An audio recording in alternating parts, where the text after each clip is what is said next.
ඔන්න අදත් සුපුරුදු විදිහට මම ඕගලන්ට තවත් පුට් එකක් ගැන වීඩියෝ එකක් අරගෙන ආවා. මේ පුට් එක පාවිච්චි කරන්නේ ඩොමෙස්ටික් මැෂින් වලට. මේ පුට් එකට කියන්නේ නිට් පුට් එක කියලා. ඉතින් මේ නිට් පුට් එකෙන් කරන්න පුළුවන් වැඩේ තමයි ඔයාට මහන්න බැරි අමාරු මැටීරියල් තියෙනවානේ, ඇදෙන ඒවා, එහෙම නැත්නම් හරියට තල්ලු වෙලා යන්නේ නැහැ, එක්ක අස්සට යනවා, එන කරදර මැටීරියල් තියෙන්නේ. අන්න ඒ මැටීරියල් මහනකොට විශේෂයෙන් ඇදෙන ඒවා. අන්න ඒ වගේ මැටීරියල් මහනකොට ඔයාට මේ පුට් එක ඔයාගේ මැෂින් එකට හයි කරගන්න පුළුවන්.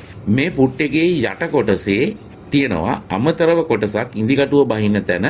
ඒ කොටස අනිත් පැත්තෙන් ලිවර් එකක් තියෙනවා. ඒ ලිවර් එක ගිහිල්ලා හේතු වෙනවා ඔයාගේ මැෂින් එකේ ඉදිකටුව හයි කරන නීඩල් ක්ලෑම්ප් එකට. ඔයා මහනකොට වෙන්නේ මේ නීඩල් ක්ලෑම්ප් එක උඩහට පල්ලෙහාට යනකොට අර ලිවර් එක ඒකට හේතු වෙලා තියෙන නිසා නීඩල් බාර් එක වැඩ කරන විදිහට ඒකට සමානුරූපව පතුලේ මැද්දේ තියෙන කොටස පහළට ගිහිල්ලා තද වෙනවා. එතකොට ඔයා මහන රෙද්ද ඇදීමකට හෝ තියෙන තැන වෙනස් වීමකට ලක් වෙන්නේ නැතුව නීට් එකට කරදරයක් නැතුව මහන්න පුළුවන්. ඉතින් මං හිතනවා මේ පුට් එකත් ඕගලන්ට ගොඩක් ප්‍රයෝජනවත් වෙයි කියලා. ඔයගොල්ලෝ කාට හරි මේ පුට් එක ඕනේ නම් වීඩියෝ එකේ උඩ ඩිස්ප්ලේ වෙන නම්බර් එකට කතා කරා නම් ඕගොල්ලන්ට මේ පුට් එකක් මිලදී ගන්න පුළුවන්.